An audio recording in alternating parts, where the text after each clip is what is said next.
ठीक है। हाँ, सामने ध्यान दो। अपनी बात चल रही थी, अल नीनो के संदर्भ में बात हो रही थी कि अल नीनो का जो प्रभाव है वो भारत के मानसून के ऊपर देखने को मिलता है और भारत का मानसून थोड़ा देरी से पहुंचता है। लेकिन इसका थोड़ा सा एक ध्यान रखना कि उसके साथ में जो दक्षिणी दोलन का प्रभाव है वो भी उसके साथ संयुक्त होता है। दोनों मिलकर ही एक पूरे चक्र का निर्माण होता है और उसके बाद में ही उसका प्रभाव भारत के मानसून के ऊपर देखने को मिलता है। अब उसके बाद में एक टर्म और आता है जिसका नाम है लानिनो। और ये जो लानिनो है उसमें लानिनो के बारे में एक आ जाता है कि ये अल्निनो की, ठीक है ना, जो आपने इससे पहले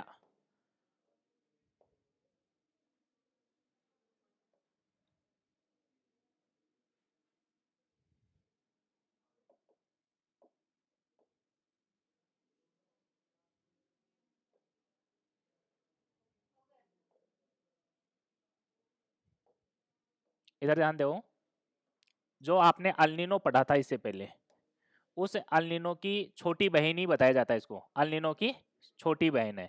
ऐसा कहा जाता है कि ये इसकी छोटी बहन है बस। और ये क्वेश्चन पूछा भी है, ठीक है ना, अल्निनो की छोटी बहन। लानिनो को अल्निनो की क्या कहा जाता है, छोटी बहन के नाम से जाना जाता है। और इस लानिनो का प्रभाव भी भारत के मानसून के ऊपर देखने को मिलता है। और वो जो देखने को मिलता है वो धनात्मक ही रहता है। कैसा रहता है, धनात्मक। धनात्मक का मतलब है कि भारत के मानसून को और ज्यादा तेज गति से पहुंचाने या इसे समय से पहले पहुंचाने या जो वर्षा की मात्रा है वो अधिक प्राप्त होने के लिए, ठीक है ना, इसको जिम्मेदार समझा जाता है। किसको, लानिनो को। और अल्निनो को मानसून के कमजोर के लिए जाना जाता है। वही डायग्राम से आप उसी डायग्राम से देखेंगे जो आपने पीछे एक डायग्राम बनाया था, ठीक है, आप बना ले साथ के साथ तो थोड़ा समय बच जाएगा। एक बार वही डायग्राम बना ले जो सेम वैसा का वैसा ही।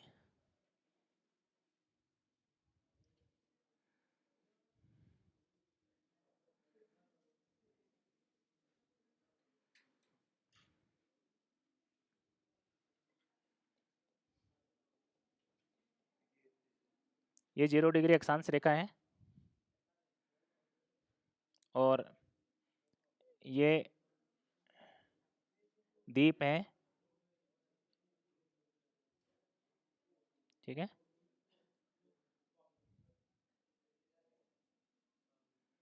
ये ऑस्ट्रेलिया का भाग है, ये न्यूजीलैंड वाला भाग है और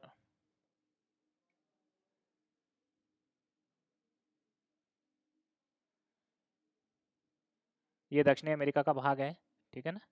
ये 0 डिग्री रेखा है और ये पूरा का पूरा भाग किसका है, प्रशांत महासागर का है, ठीक है ना। ये पूरा का पूरा भाग किसका है, प्रशांत महासागर का है। और इस प्रशांत महासागर बना लिया क्या आपने, ठीक है, एक बार बना लो आप।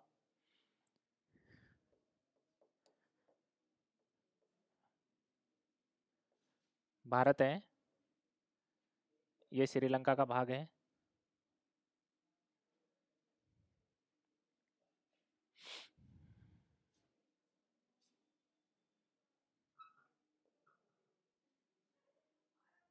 बना लिया होगा।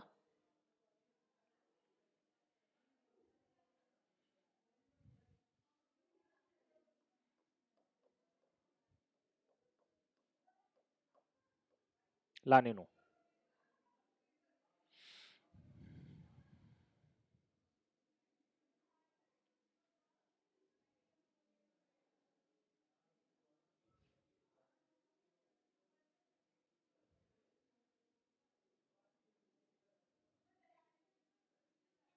समझाए।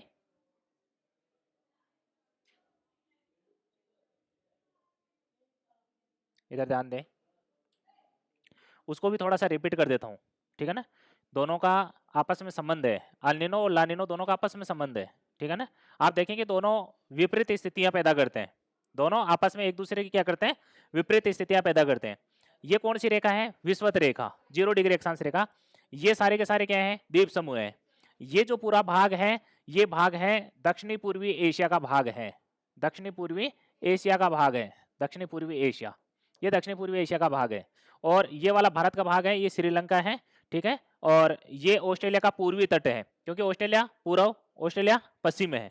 ये ऑस्ट्रेलिया का क्या है, पूर्वी तट है। अब मैंने ये बताया था कि एक धारा ऐसे चलती है और इस धारा का नाम बताया था मैंने उत्तरी विषुवतरेखीय धारा।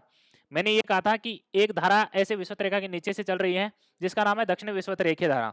दोनों का जल गर्म जल, क्योंकि 0 डिग्री के ऊपर जल कैसा रहेगा, गर्म, और वो आकर यहाँ पर एक उच्च जल का तल बना देता है। जल का तल क्या हो जाता है, ऊंचा, और ऊंचा होने के बाद दोनों धाराओं के बीच से एक अलग धारा निकल पड़ती है और उस धारा का नाम ऐसे आपने कहा ये प्रतिविषुवतरेखीय धारा है। और ये प्रतिविषुवतरेखीय धारा ऐसे घूम जाती है, ऐसे घूम जाती है। इस धारा के आने से पहले यहाँ पर एक धारा चलती थी जो दक्षिण से उत्तर की ओर चलती थी। किधर से, दक्षिण से उत्तर की ओर, जिसका आपने नाम बताया था कि इसको या तो आप कहें पेरू की धारा या फिर आप इसे क्या कहें, हमबोल्ट की धारा। किसकी धारा, हमबोल्ट की धारा कहें आप। जो धारा दक्षिण से उत्तर की ओर जा रही थी और इस धारा का नाम था ठंडी धारा। इस धारा का नाम क्या था, ठंडी धारा। अब जैसे ये ठंडी धारा यहाँ पर चल रही थी, ठीक है ना, तो इधर से जो गर्म धारा गई थी प्रतिविषुवतरेखीय धारा का अग्रभाग कहा जाता है, ठीक है ना। और इसके बारे में कई बार ये भी कहा जाता है कि ये तीनों धाराएं संयुक्त प्रभाव से यहाँ पर क्या करती हैं, पानी को गर्म करती हैं, ऐसा भी कहा जाता है। लेकिन वास्तविकता में यदि देखा जाए, ठीक है ना, यदि मूल कारण बताया जाए कि किस धारा का अग्रभाग यहाँ पहुंचा है, तो ऐसा देखा जाता है कि प्रतिविषुवतरेखीय धारा कुछ वर्षों में इसके बाद, यहाँ के बाद आगे कभी मिली नहीं, प्रजेंट नहीं मिलती है कई सालों में, और कई सालों में प्रजेंट मिलती है। तो ऐसा प्रतीत होता है कि प्रतिविषुवतरेखीय धारा ही क्या करती है, आगे बढ़ती है, और वो 5 से 10 सालों में एक ही बार बढ़ती है, एक ही बार बढ़ती है। जरूरी नहीं है 5 से 10 है, कई बार 4 साल में भी बढ़ी है, कई बार 4 साल में भी बढ़ी है, कई बार 5 साल में भी बढ़ी है। जैसे 1991-92 की बात करें, 1996 में फिर दोबारा से ये धारा देखने को मिली थी। तो ये धारा प्रतिविषुवतरेखीय बीच वाली धारा है ना, ये यहाँ पर आती है। और इससे पहले कौन सी धारा थी, पेरू, जो कैसी थी, ठंडी। और जैसे ही ये धारा आती है, जैसे ही ये धारा आएगी, जैसे ही ये धारा आएगी ऐसे उत्तर से दक्षिण की ओर, हमबोल्ट की धारा के या पेरू धारा के अपोजिट दिशा से आ रही है अब, और इसके आते ही ये धारा क्या हो जाएगी, गायब हो जाएगी। गायब क्यों होगी, गायब होने का मतलब है ठंडी थी वो गर्म हो जाएगी, गायब हो गई, ठीक है ना। तो ये यहाँ का जल कैसा हो गया, गर्म। अब जल गर्म हो गया तो तापमान बढ़ गया ना पानी का, और तापमान आपने ये कहा था कि इसका तापमान बढ़ता है 4 डिग्री सेंटीग्रेड से 10 डिग्री सेंटीग्रेड तापमान बढ़ जाता है सामान्य से, और ये प्रश्न पूछा था मैंने, ये भी कहा था आपको। फिर इसके बाद में तापमान बढ़ गया, अब यहाँ पर दशाएं कैसी हो गई, हाई टेम्परेचर की। टेम्परेचर कैसा हो गया, हाई। हाई टेम्परेचर हो गया तो यहाँ पर प्रेशर कैसा होगा, लो प्रेशर होगा। प्रेशर कैसा होगा, लो प्रेशर होगा। ये लो प्रेशर है, लो प्रेशर हो गया। और इधर वाला भाग है, ठीक है ना, कौन सा,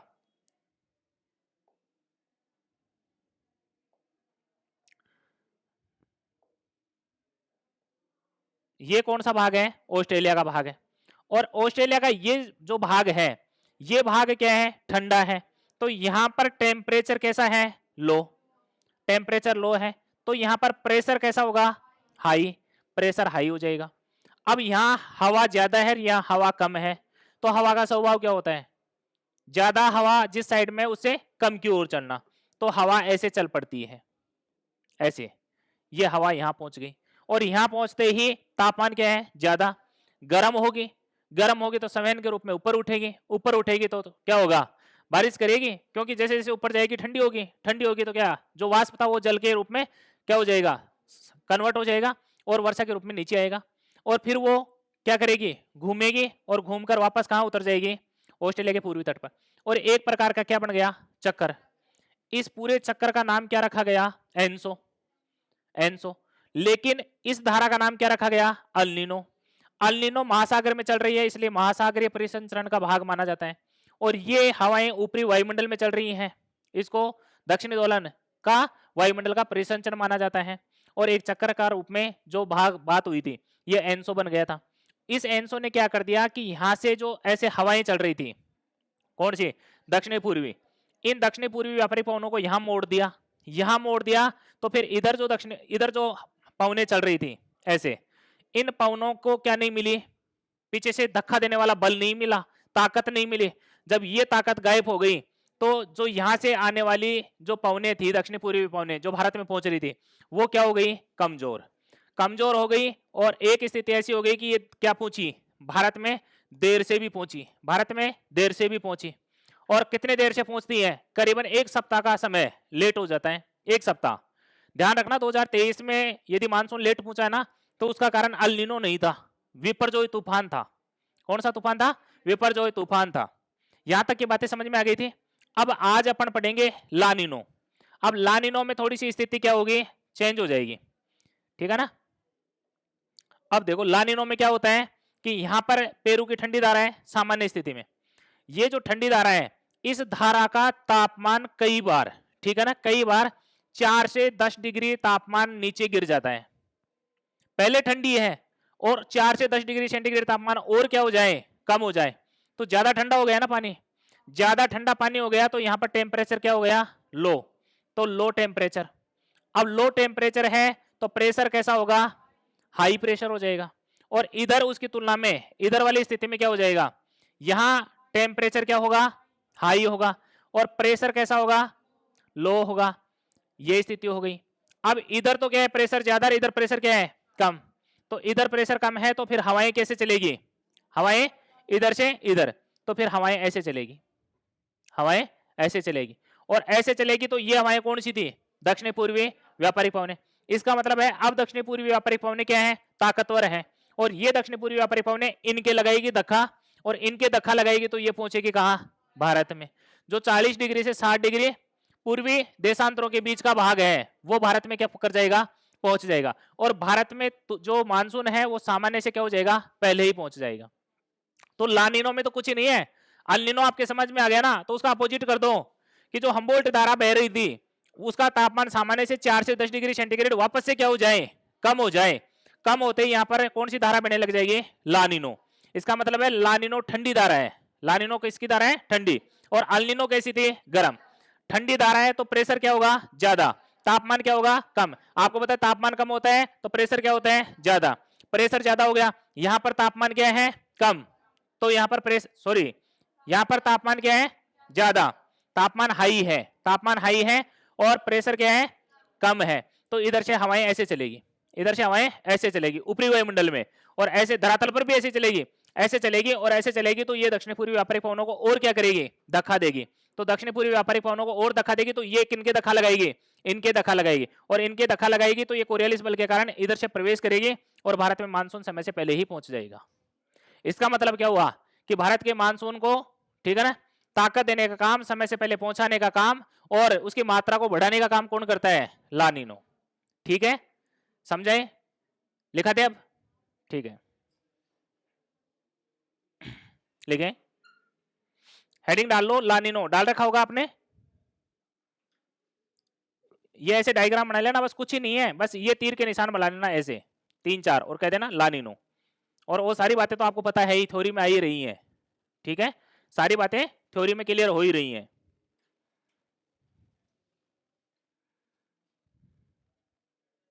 लिखें,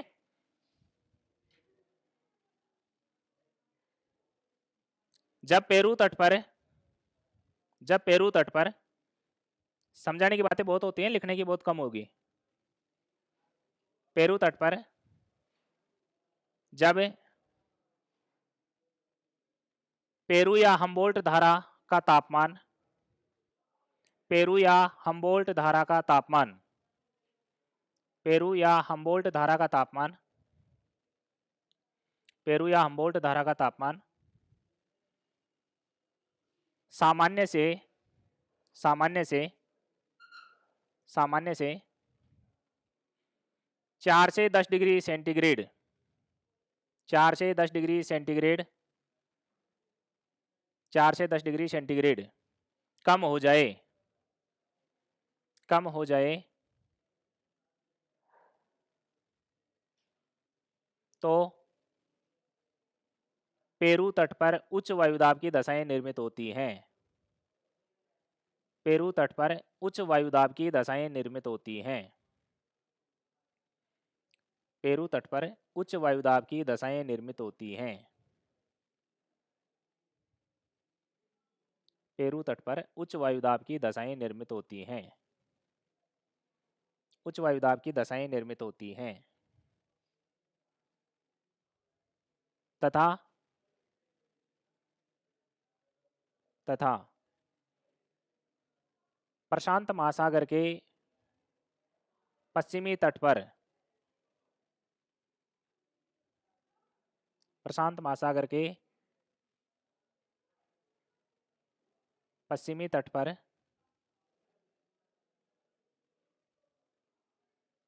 पश्चिमी तट पर, पश्चिम भाग भी कह सकते हैं, पश्चिमी तट भी कह सकते हैं, पश्चिम भाग पर या पश्चिम तट पर निम्न वायुदाब की दशाएं निर्मित होती हैं। निम्न वायुदाब की दशाएं निर्मित होती हैं।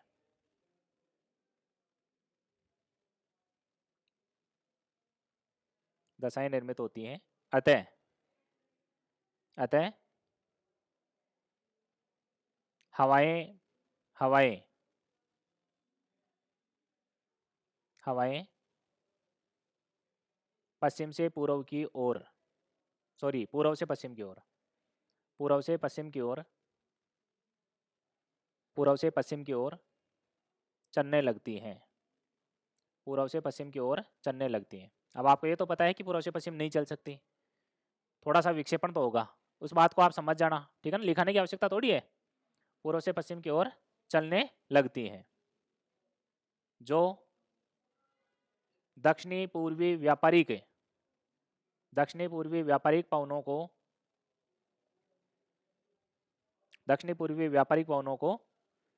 मजबूती प्रदान करती हैं।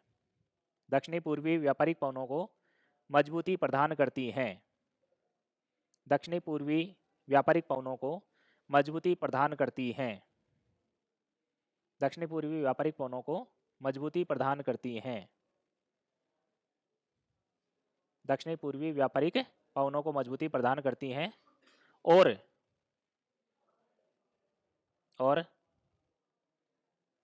परिणामतः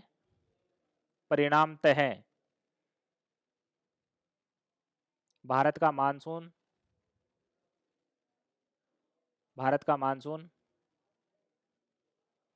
समय से पहले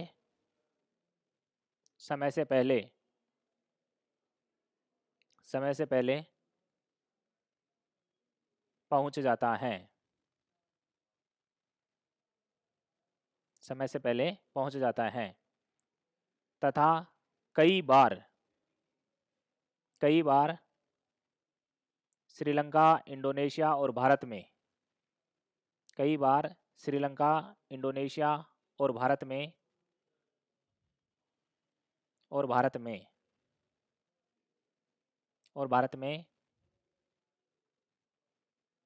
बाढ़ की स्थितियां बन जाती हैं। बाढ़ की स्थितियां बन जाती हैं। बाढ़ की स्थितियां बन जाती हैं।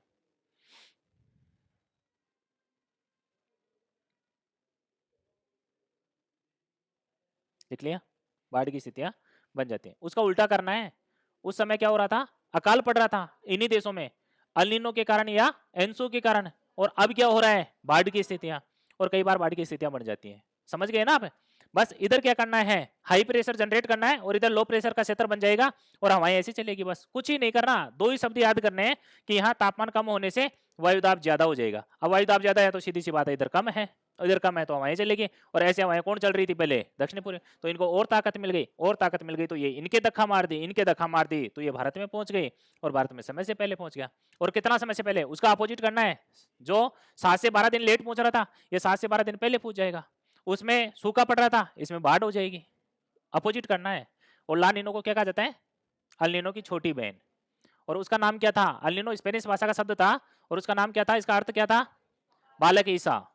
ठीक है ना? बालक ईसा। मिटा दे इसको। ठीक है, नेक्स्ट चलते हैं। उष्णकटिबंधीय चक्रवात।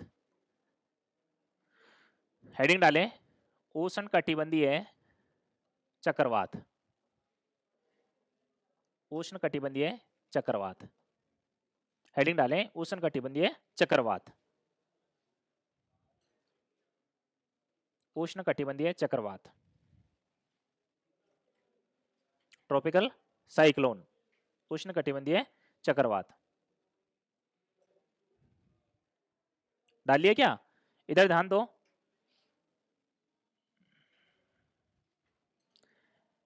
ये तो है बंगाल की खाड़ी, ये तो है बंगाल की खाड़ी। ये बंगाल की खाड़ी है और ये भाग है अरब सागर का, ये अरब सागर का भाग है। यदि अपन उष्ण कटिबंधीय चक्रवातों की बात करें, ये उष्ण कटिबंधीय चक्रवात, और ये उष्ण कटिबंधीय चक्रवात भारत में नहीं पूरे वर्ल्ड में आते हैं, पूरे वर्ल्ड में आते हैं। और भारत पूरे वर्ल्ड में इनको उष्ण कटिबंधीय चक्रवात करें, लेकिन कई इनके स्थानीय नाम भी हैं जो उनके देशों के स्थानीय आधार पर उनके नामकरण किए गए हैं। जैसे भारत में उष्ण कटिबंधीय चक्रवात को कहते हैं साइक्लोन। क्या कहते हैं? साइक्लोन। ये नाम आपको याद रखना पड़ेगा, ये भारत में साइक्लोन ही कहते हैं। उष्ण कटिबंधीय चक्रवात का भारत में नाम क्या है? साइक्लोन। और भारत में जो साइक्लोन आने की स्थिति है वो दो तरफ से है, एक बंगाल की खाड़ी से है और एक अरब सागर से। यदि आप बात करें कि इनमें से सबसे ज्यादा किसकी आती है, किस तरफ से यदि आपको साइक्लोन सबसे ज्यादा आने को मिलेंगे, तो सबसे ज्यादा मिलेंगे आपको बंगाल की खाड़ी से। किसकी तुलना में? अरब सागर की तुलना में। तो अरब सागर में साइक्लोन कम आते हैं, मतलब तूफान, उष्णकटिबंधीय चक्रवात कम आते हैं, इधर से उष्णकटिबंधीय चक्रवात थोड़े ज्यादा आते हैं। एक बात और, ठीक है ना, आपको किसी भी किताब में यदि ये मिल जाए कि इसकी मात्रा वर्षा की इसकी मात्रा कितनी है जो भारत में पहुंचती है, तो वो गलत है। आज तक किसी भी किताब में, ठीक है ना, सही ढंग से इस बात को लिखा हुआ, ठीक है ना, नहीं मिला है, और इसका कोई प्रमाण नहीं है कि कितना कितना परसेंट ये बारिश करती है। लेकिन आर्द्रता का जरूर आकलन किया गया, एक अनुमान है कि बंगाल की खाड़ी है ना, ये बंगाल की खाड़ी, ये पूरे भारत में अपनी 35% आर्द्रता को लेकर आती है। और यहाँ से जो अरब सागर में से भारत में जो आर्द्रता पहुंचती है, इस आर्द्रता का भाग कितना है? 65% आर्द्रता का भाग है, ऐसा आकलन है। लेकिन यह आकलन भी सही नहीं है, ये सिर्फ अनुमानित है। किसी किताब में आपको ये कहा जाए कि अरब सागर से भारत में 65% वर्षा होती है 100% की टोटल मानसून की, और 35 ये होती है, तो ये बात गलत है। और आज तक ऐसा क्वेश्चन पूछा भी नहीं है, किसी भी एग्जाम में आज तक नहीं पूछा, ठीक है ना। इसका मतलब है ये बात अभी भी क्या है? सही स्पष्ट नहीं हो रखी है। तो ये ध्यान रखना, आर्द्रता का मामला है, 35% बंगाल की खाड़ी से आर्द्रता भारत में पहुंचती है, इसका मतलब है अनुमानित है कि वर्षा इतनी की वर्षा होती है, और सबसे ज्यादा वर्षा अरब सागर से। लेकिन राजस्थान के संदर्भ में उल्टा मामला है, राजस्थान में अरब सागर से कम है और बंगाल की खाड़ी से क्या है? ज्यादा। उसका रीजन अरावली पर्वतमाला है, उसका रीजन क्या है? अरावली पर्वतमाला। ये याद हो गया। उष्णकटिबंधीय चक्रवात का नाम क्या है? साइक्लोन है। और सबसे ज्यादा साइक्लोन बंगाल की खाड़ी से आते हैं, सबसे कम कहां से आते हैं? अरब सागर से आते हैं। अब कुछ साइक्लोन भारत में आए हैं, जैसे अपन सबसे पहले बात करें कि एक साइक्लोन आया जो 19 से 21 मई 19 से 21 मई 2021 में आया, और इस साइक्लोन का नाम था, जब ये भारत में आया तो इसका नाम था ताउते। ताउते, ठीक है, ताउते ये साइक्लोन था। ये लेब असिस्टेंट के जो अभी पीछे एग्जाम हुई है, ठीक है ना, उस एग्जाम में ये क्वेश्चन पूछा भी था। और इस क्वेश्चन ने इसे ताउते नामक जो तूफान है, इस तूफान ने इस जगह को सबसे ज्यादा प्रभावित किया था। और ये जो जगह है ये गुजरात का तट है, गुजरात, और गुजरात के तट को इसने सबसे ज्यादा क्या किया है? प्रभावित किया था। और उसके बाद में जस्ट ये वाला भाग है, और ये भाग है किसका है? महाराष्ट्र का। इसको कम प्रभावित किया था, लेकिन गुजरात को सबसे ज्यादा प्रभावित किया था। और ये एग्जाम में क्वेश्चन पूछा था कि निम्न में से ताउते से प्रभावित राज्य, सर्वाधिक प्रभावित राज्य कौन सा है, ऐसे क्वेश्चन आया था, ठीक है ना। तो इनके संदर्भ में ऐसे ही क्वेश्चन बनता है, सबसे ज्यादा कम का पूछेगा, नाम पूछेगा, और जो पीछे 2-3-4 सालों में यदि कोई तूफान आया है तो उसका पूछेगा कि ठीक है वो तूफान किस तट को प्रभावित कर रहा है। तो जो 19 से 21 मई 2021 को आया, 19 से 21 मई 2021 को ताउते नाम था। ये नाम याद रखना, ताउते किस तट को प्रभावित कर रहा है? गुजरात। और इसके अलावा आंशिक रूप से, आंशिक रूप से दूसरा आया था, वो आया था 26 से 27 मई, 5-6 दिन के गैप देकर ही, और 2021, और इसका नाम था यास। इसका नाम क्या था? यास। ये यास था। और इसने जो प्रभावित किया था वो किया था इस तट को और इस तट को। ये उड़ीसा का तट है, ये उड़ीसा का तट है, और ये आंध्र प्रदेश का तट है, ये आंध्र प्रदेश का तट है। इसने प्रभावित किया था यास ने। किसने प्रभावित किया? यास ने। अब ध्यान रखना, इसके बाद में जो तीसरा तूफान आया अभी हाल ही में आया है, ठीक है, और वो आया है जून के 3rd सप्ताह में। तो मैं तीसरा सप्ताह लिख देता हूं, पूरा सप्ताह ही चला था ये, तीसरा सप्ताह, तीसरा सप्ताह। और ये तीसरा सप्ताह 2023, और कब है? जून में। कब है? जून में, ठीक है ना। जून के तीसरे सप्ताह के अंतर्गत। अब जून का महीना आप जानते हैं, उस समय भारत में मानसून मध्य भारत के अंतर्गत पहुंचता है, और उस समय ये तूफान चल रहा था, तो लेट पूछा, क्योंकि हवाओं की गति इधर क्या हो गई, धीमी हो गई, और हवाएं तेज गति से उधर ही क्या होने लग गई, घूमने लग गई। इस कारण से भारत में मानसून थोड़ा सा लेट हो गया था, और इसका नाम था विपरजोई। विपरजोई ये नाम था इसका। विपरजोई भी कहते हैं और विपरजोई भी कहते हैं, शुद्ध नाम तो विपरजोई है इसका, ठीक है। और ये भारत में किस तट को प्रभावित कर रहा था, तो इसने भी सबसे ज्यादा प्रभावित किया गुजरात तट को, और उसके बाद में किसको प्रभावित किया, महाराष्ट्र को। ये उष्णकटिबंधीय चक्रवातों के संदर्भ में बातें थी कुछ, इनको भी लिख लें। हेडिंग डाल रखिए, इसमें लिखना प्रारंभ करें। उष्णकटिबंधीय चक्रवातों को भारत में, उष्णकटिबंधीय चक्रवातों को भारत में, उष्णकटिबंधीय चक्रवातों को भारत में साइक्लोन के नाम से जाना जाता है, साइक्लोन के नाम से जाना जाता है, साइक्लोन के नाम से जाना जाता है।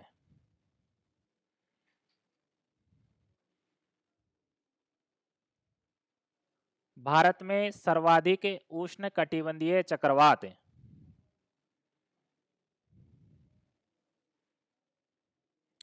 भारत में सर्वाधिक उष्णकटिबंधीय चक्रवात, भारत में सर्वाधिक उष्णकटिबंधीय चक्रवात, भारत में सर्वाधिक उष्णकटिबंधीय चक्रवात बंगाल की खाड़ी में, बंगाल की खाड़ी में आते हैं, बंगाल की खाड़ी में आते हैं, बंगाल की खाड़ी में आते हैं। इन उष्णकटिबंधीय चक्रवातों से सर्वाधिक प्रभावित क्षेत्र, सर्वाधिक प्रभावित क्षेत्र, सर्वाधिक प्रभावित क्षेत्र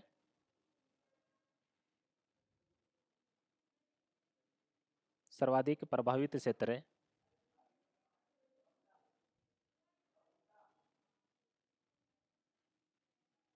पूर्वी तट का,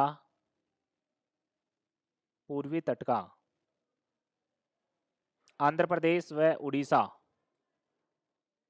आंध्र प्रदेश व उड़ीसा,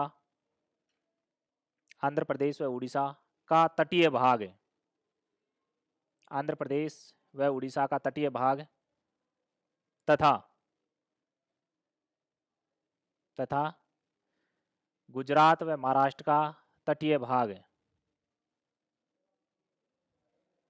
गुजरात व महाराष्ट्र का तटीय भाग, गुजरात व महाराष्ट्र का तटीय भाग होता है। सबसे ज्यादा प्रभावित ये होते हैं। लिख लिया? एक छोटी सी लाइन और लिख लें, क्योंकि जब क्वेश्चन बनेगा ना तब फिर कंफ्यूज हो जाओगे आप। इनमें भी सबसे ज्यादा प्रभावित कौन है, तो वो भी लिख लें। भारत में सर्वाधिक प्रभावित क्षेत्र, भारत में सर्वाधिक प्रभावित क्षेत्र, एक क्षेत्र का नाम पूछा जाए तो भारत में सर्वाधिक प्रभावित क्षेत्र आंध्र प्रदेश व उड़ीसा का तटीय भाग, आंध्र प्रदेश व उड़ीसा का तटीय भाग।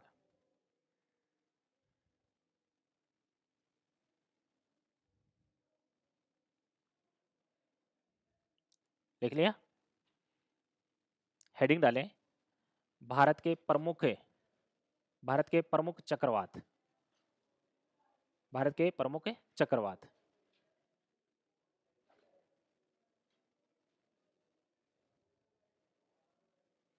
ध्यान रखना, भारत के नहीं है ये, है तो पूरे विश्व के ही, लेकिन भारत के संदर्भ में पढ़ा जा रहा है, याद रखने के योग्य है, ठीक है ना। ऐसे नहीं है कि भारत से चले हैं ये, इनका मतलब ये नहीं है।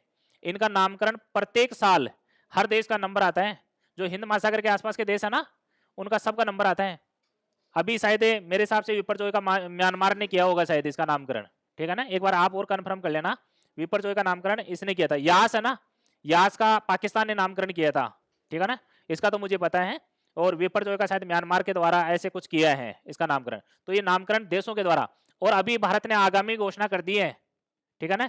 अब जो मानसून आएगा ना उसका नाम भी बता दिया जाए आपको पहले ही, तेज रहेगा। क्या रहेगा? तेज। और पाकिस्तान ने जो यास किया था ना, यास, इस यास का जो नामकरण किया था वो उसका नामकरण ये था कि समय से पहले पहुंचना। ठीक है ना, समय से पहले पहुंचना, ऐसा कुछ उन्होंने अर्थ बताया था। और भारत ने नाम की घोषणा पहले ही कर दी है कि अब हमारा नंबर है और जब भी चक्रवात आएगा तो उस चक्रवात का नाम क्या रहेगा? तेज रहेगा। नाम तो बड़ा सुंदर है, ठीक है ना, और याद भी रह जाएगा। भाई चक्रवात तो तेज ही आता है, तो नाम ही तेज रख दिया कि हिंदुस्तान के लोगों को याद करने में कोई दिक्कत ही नहीं आए। ठीक है ना, तो बच्चों के लिए सर्वाधिक क्या है? हेल्प का कार्य है ये। लिखें आगे, नंबर 1 लिखें ताउते। हाँ नहीं, वैसे ही एक एक लाइन में लिखना है, उदाहरण तो लिखा रहे हैं, चक्रवातों के नाम ही तो लिखा रहे हैं। ताउते लिख लिया। पहला नाम क्या लिखा? ताउते। डेट लिख लें डैश लगा के सामने, 19 से 21 मई। 19 से 21 मई और वर्ष 2021। वर्ष 2021।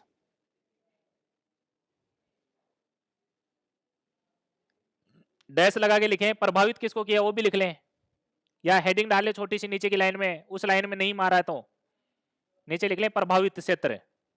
ताउते से प्रभावित क्षेत्र हो गया ना, इसका मतलब ये हो गया प्रभावित क्षेत्र। प्रभावित क्षेत्र में लिखें गुजरात व महाराष्ट्र का तटीय भाग। गुजरात व महाराष्ट्र का तटीय भाग। गुजरात व महाराष्ट्र का तटीय भाग। ठीक है, ताउते हो गया। दूसरा लिखें यास। यास, व्यास नहीं है, ध्यान रखना, यास है, यास। डैश लगा के लिखें 26 से 27 मई। 26 और 27 दोनों तारीख है, 26 से 27 मई और वही वर्ष है 2021। और इसने जो प्रभावित किया था वो तटीय इलाका था उड़ीसा का और पश्चिम बंगाल का था, ध्यान रखना, आंध्रा का नहीं था, पश्चिम बंगाल का था। उड़ीसा व पश्चिम बंगाल। वर्ष लिख लें पहले, 26 से 27 मई 2021। प्रभावित क्षेत्र उड़ीसा व पश्चिम बंगाल। लिख लिया। तीसरा लिखें विपर्जोय। विपर्जोय। विपर्जोय। विपर्जोय। और डैश लगा के तारीख लिखें जून के तीसरे सप्ताह में। जून के तीसरे सप्ताह में, वर्ष 2023 है ही, जून का तीसरा सप्ताह 2023। 2023। और प्रभावित क्षेत्र का नाम लिख लें, प्रभावित क्षेत्र गुजरात। प्रभावित क्षेत्र गुजरात। और किसको प्रभावित किया था? राजस्थान को, महाराष्ट्र को नहीं किया था इसने। विपर्जोय ने तो राजस्थान को प्रभावित किया था। ठीक है ना, थोड़ा सा ऊपर की ओर चला था राजस्थान। ठीक है, हो गया।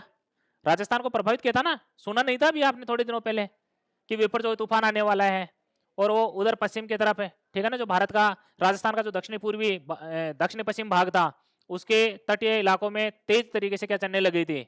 हवाएं चलने लगी थी। तटीय इलाका तो नहीं बोल सकते, स्थल का भाग ही है। ठीक है ना, लेकिन गुजरात से निकलते ही हवाएं भारत में पहुंच रही थी, लेकिन गुजरात से होकर आ रही थी ना, तो गुजरात का स्थल भाग उनको घर्षण क्रिया के कारण क्या कर रहा था? कम कर रहा था, इसलिए अपने इतनी तेज हवा नहीं चली। लेकिन फिर भी सूचना आई थी ना, सूचना आई थी। आपदा प्रबंधन विभाग के क्या नहीं आ रहे थे आपके पास? मैसेज नहीं आ रहे थे क्या? मैसेज आ रहे थे कि विपर्जोय तूफान का, ठीक है ना, संकेत है। चलो, ये उष्णकटिबंधीय चक्रवात पूरा हो गया। अब पढ़ते हैं भारत में वर्षा का वितरण। भारत में वर्षा का वितरण। भारत में वर्षा का वितरण, ये हेडिंग डाल लें, भारत में वर्षा का वितरण। भारत में वर्षा का वितरण। ठीक है, कितने भागों में बांटा है भारत की वर्षा के वितरण को? देखो, पहला क्षेत्र एक बार बता रहा हूं, आपको याद आएगा, जो 200 सेंटीमीटर से अधिक वर्षा प्राप्त करते हैं, अत्यधिक वर्षा वाले क्षेत्र हो गए। दूसरा, जो 100 से 200 सेंटीमीटर वार्षिक वर्षा वाले क्षेत्र हैं, ठीक है ना, जो अधिक वर्षा वाले क्षेत्र हैं। तीसरा जो क्षेत्र है वो है 50 से 100 सेंटीमीटर वर्षा वाले क्षेत्र, जो मध्यम वर्षा वाले क्षेत्र हैं। चौथा क्षेत्र है 50 सेंटीमीटर से कम वर्षा वाले क्षेत्र हैं, जो कम वर्षा वाले क्षेत्र हैं, ठीक है। कितने भाग हो गए? 4। पहला है जिनमें 200 सेंटीमीटर से अधिक वर्षा हो, अत्यधिक वर्षा। 100 से 200 सेंटीमीटर वर्षा हो, अधिक वर्षा। 50 से 100 सेंटीमीटर हो, मध्यम वर्षा। और 50 सेंटीमीटर से कम हो, कम वर्षा वाले क्षेत्र, ठीक है। याद रह जाएगा। एक संख्या तो याद करनी है, कौन सी? 200 सेंटीमीटर से अधिक, फिर 100 से 200 कर दो, 50 से 100 कर दो और 50 से कम कर दो। अब देखो एक बार इनको आप मानचित्र में देख लो, थोड़ा सा आपको याद रहेगा आसानी से।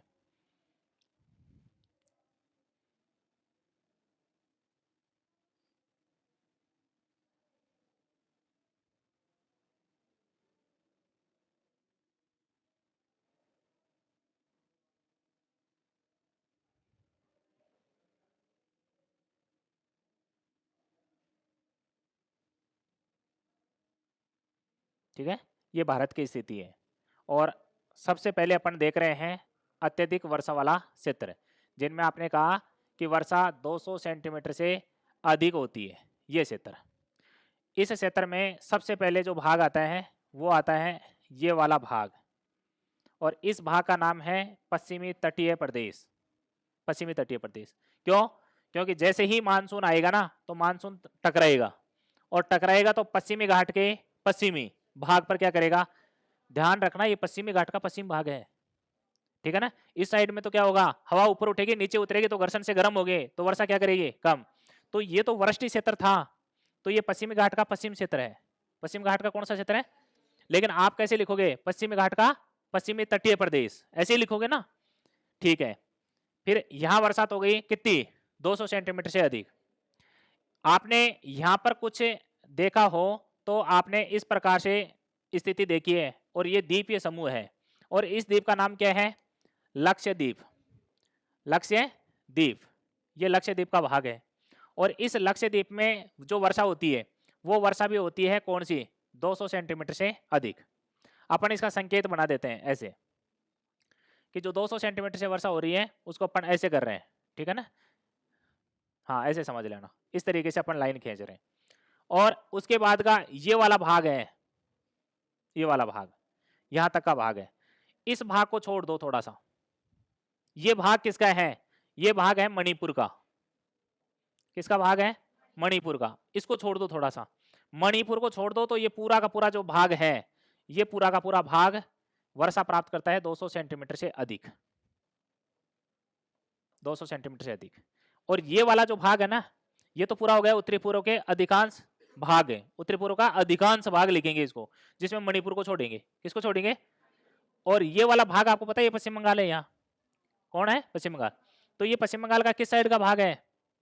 पश्चिम बंगाल का पूर्व का, पूर्वी पश्चिम बंगाल। इधर तो पश्चिम और इधर पूर्व, तो पश्चिम बंगाल का पूर्वी भाग है। इसको दक्षिण पूर्वी भाग भी लिख सकते हैं आप। तो ये भाग है। तो यहाँ और यहाँ बरसात हो गई, एक क्षेत्र, दो क्षेत्र, तीन क्षेत्र। और चौथा क्षेत्र आपको, आपने ये भी देखा है, ये वाला भाग, ये कौन सा भाग है? अंडमान निकोबार। तो ये अंडमान निकोबार है, अंडमान निकोबार, ये अंडमान निकोबार है। कितने क्षेत्र हो गए? 4। बताओ याद हुए कि नहीं हुए? यहां से शुरू करो, दक्षिण पूर्वी व्यापारिक पवने, एक भाग टकराई, 2 भाग। इधर से गई थी, यहां टकराई पहले, सबसे पहले 3, और यहां टकराई 4। जहां टकराई वहीं का नाम लिखो। मानसून सबसे पहले भारत में जहां टकराते हैं वही 200 सेंटीमीटर से अधिक वर्षा प्राप्त करेंगे। बताओ करेंगे कि नहीं करेंगे? कोई दिक्कत है क्या? रटने की चीजें नहीं है। अब इलाकों के नाम तो आप लिख लोगे आराम से कि कौन कौन से इलाके हैं, कौन कौन से राज्य है। ये रटने की बातें थोड़ी है, क्षेत्र का पता होना चाहिए। अब दूसरा है, दूसरा भाग जिसमें कितनी वर्षा हो रही है? 100 से 200 सेंटीमीटर वर्षा, 100 से 200।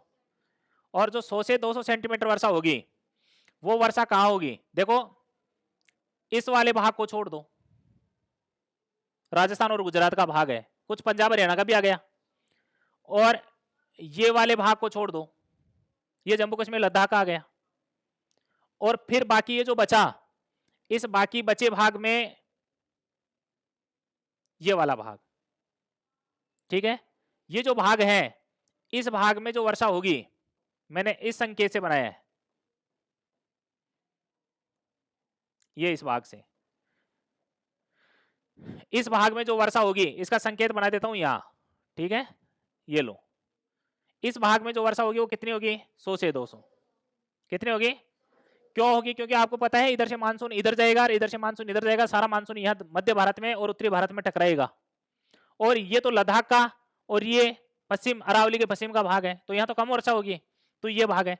अब इस भाग में कौन कौन से राज्य आए और कौन कौन सा इलाका आया देखो, गंगा का मैदान आया कि नहीं आया, गंगा के भी 3 मैदान है, ऊपरी मैदान है, मध्य गंगा का मैदान है और निम्न गंगा का मैदान है, ठीक है ना।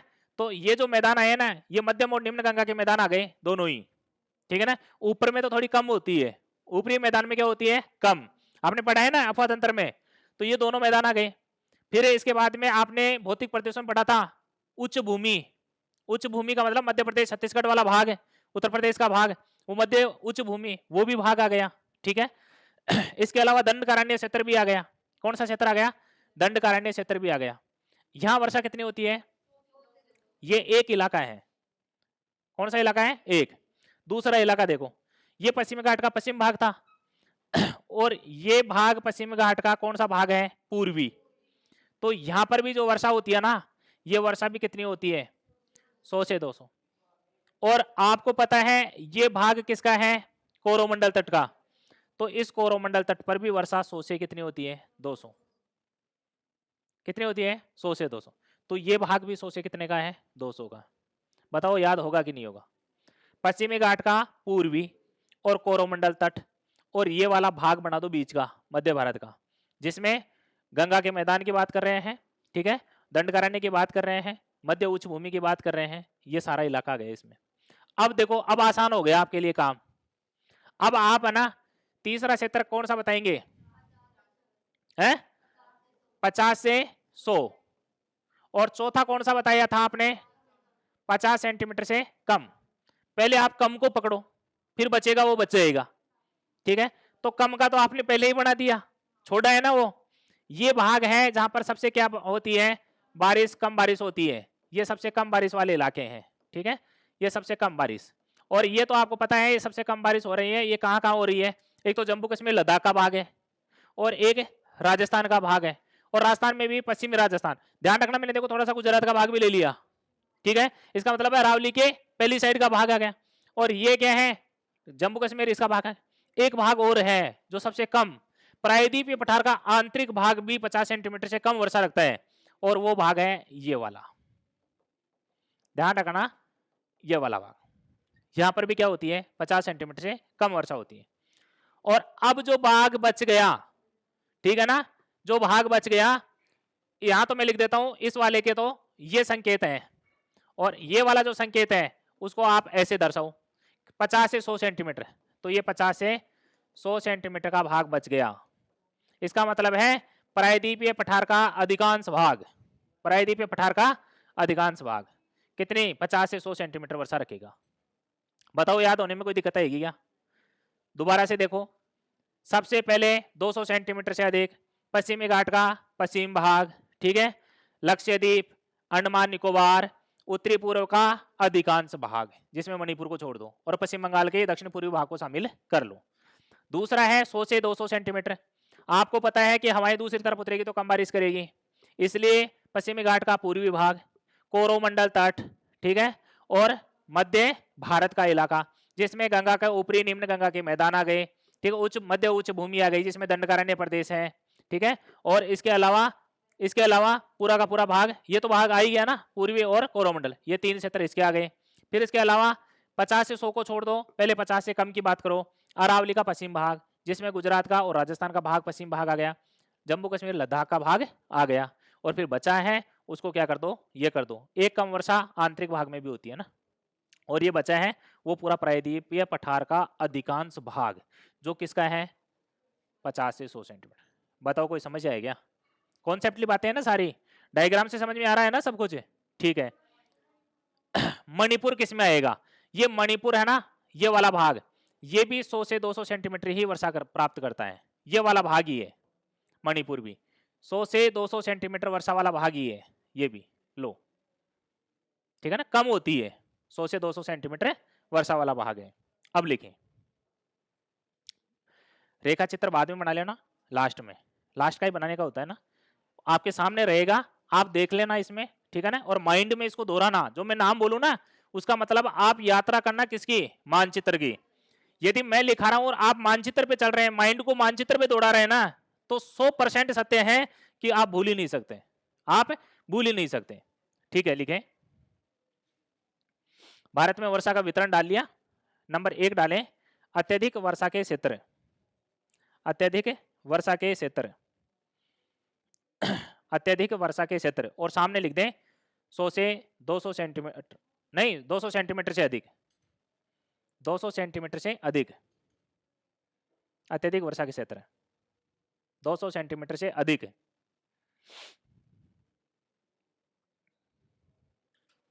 दो सौ सेंटीमीटर से अधिक, इसमें लिखें लक्षद्वीप, सीरियल से ही लिखा देता हूं, है ना, माइंड भी दौड़ाना, लक्षद्वीप, पश्चिमी घाट का पश्चिमी भाग, पश्चिमी घाट का पश्चिम भाग, पश्चिमी घाट का पश्चिम भाग, अंडमान निकोबार द्वीप समूह, अंडमान निकोबार द्वीप समूह, अंडमान निकोबार द्वीप समूह, कोमा लगाते रहना, उत्तर पूर्व का अधिकांश भाग, उत्तर पूर्व का अधिकांश भाग, उत्तर पूर्व का अधिकांश भाग, वह पश्चिम बंगाल का पूर्वी भाग भी आता है, पूर्वी भाग ही लिख लो ना, पश्चिम बंगाल का पूर्वी भाग भी आता है, पश्चिम बंगाल का पूर्वी भाग भी आता है, पश्चिम बंगाल का पूर्वी भाग भी आता है। दूसरा क्षेत्र लिखें, अधिक वर्षा का क्षेत्र, अधिक वर्षा का क्षेत्र, अधिक वर्षा का क्षेत्र, मात्रा भी लिख दें वर्षा की, मात्रा भी लिख दें वर्षा की, कितनी है, 100 से 200 सेंटीमीटर के बीच, 100 से 200 सेंटीमीटर के बीच। देखो सबसे पहले हिमालय पर्वत है ये, तो हिमालय का कौन सा भाग होगा, तराई प्रदेश हो गया, हिमालय का नीचे का भाग को आप क्या बोलेंगे, तराई प्रदेश, तराई प्रदेश का मतलब है जहां पर नदियां वापस से क्या हो जाए, प्रकट हो जाए, ठीक है ना। लिखें, हिमालय का तराई प्रदेश, हिमालय का तराई प्रदेश, हिमालय का तराई प्रदेश, कोमा, मध्य गंगा, मध्य गंगा व निम्न गंगा के मैदान, मध्य गंगा व निम्न गंगा के मैदान,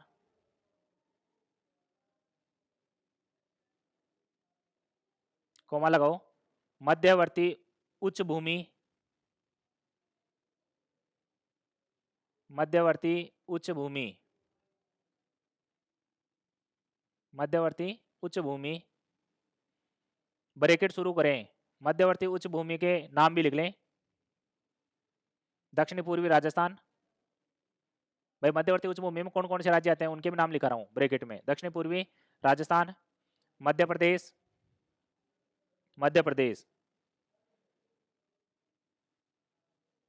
छत्तीसगढ़, छत्तीसगढ़ व झारखंड, छत्तीसगढ़ व झारखंड,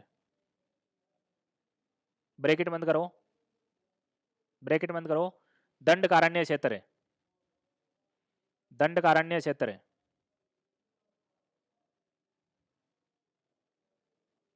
दंडकारण्य क्षेत्र, कोरोमंडल, कोरोमंडल का तटीय भाग, कोरोमंडल का तटीय भाग, कोरोमंडल का तटीय भाग, वह मणिपुर, मणिपुर भी तो इसी में आएगा ना, मणिपुर, तथा पश्चिमी घाट का पूर्वी भाग सम्मिलित है, पश्चिमी घाट का पूर्वी भाग सम्मिलित है, पश्चिमी घाट का पूर्वी भाग सम्मिलित है। बताओ कोई समस्या है क्या? देखो समस्या कहाँ आ सकती है मुझे पता है, ठीक है। सामने देखो, मैंने लिखा है हिमालय का तराई प्रदेश, हिमालय के तराई प्रदेश में कुछ भाग पंजाब का भी आ जाएगा, कुछ भाग हरियाणा का भी आ जाएगा, ठीक है ना। और फिर उसके बाद में कुछ भाग यूपी का पश्चिम भाग भी आ जाएगा, ठीक है ना। ये तो तराई प्रदेश के भाग है।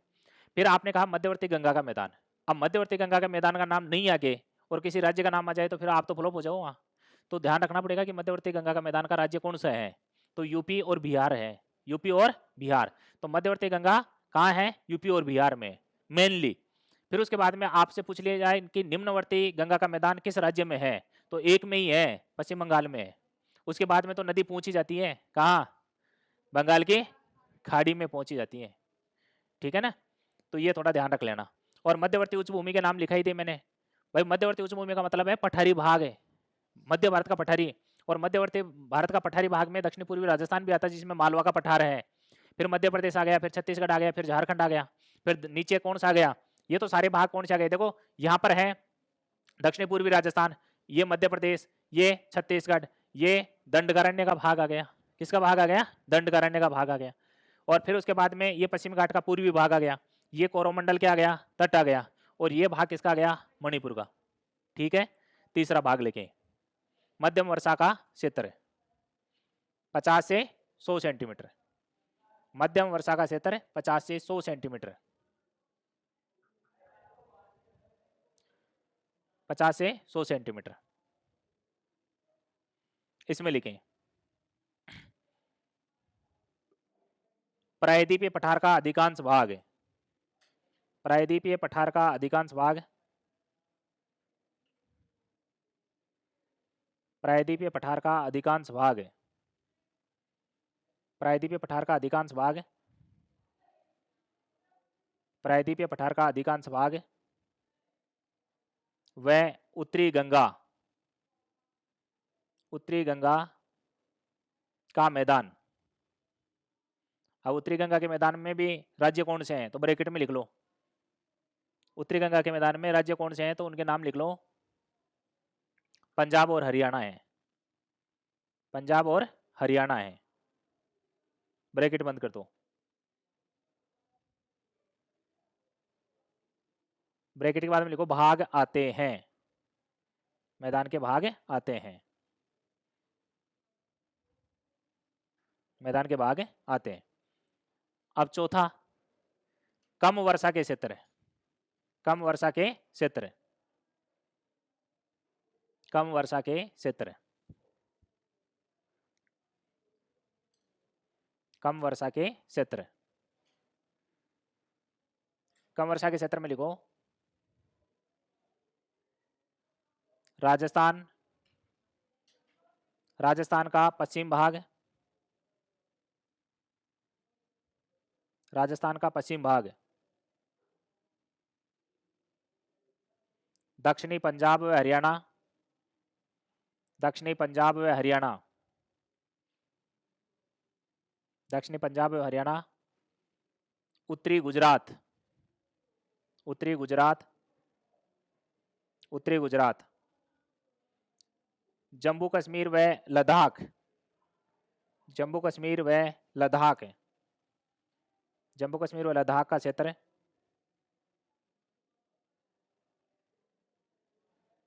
पश्चिमी घाट का, सॉरी जम्मू कश्मीर का और लद्दाख का क्षेत्र, और प्रायद्वीपीय पठार का आंतरिक भाग, प्रायद्वीपीय पठार का आंतरिक भाग,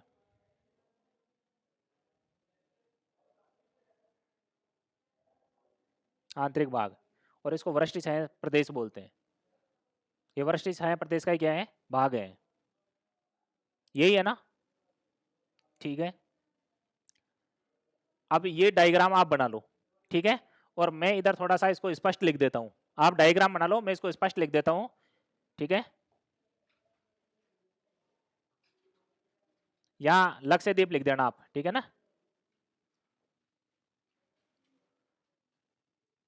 संकेत भी बनाना, सामने संकेत भी बनाना।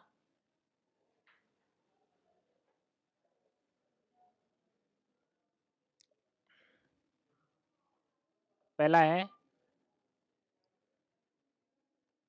200 सेंटीमीटर से अधिक वर्षा वाले क्षेत्र, और इनका जो संकेत था वो संकेत था ऐसे। दूसरा भाग था 100 से 200 सेंटीमीटर, 100 से 200 सेंटीमीटर, और 100 से 200 सेंटीमीटर का जो भाग था वो था ये वाला भाग, और तीसरा जो भाग था वो था 50 से 100 सेंटीमीटर, और इसका जो संकेत था वो संकेत था क्रॉस वाला, और चौथा भाग था 50 सेंटीमीटर से कम, और इसका जो भाग था वो डॉट डॉट। बताओ सही है?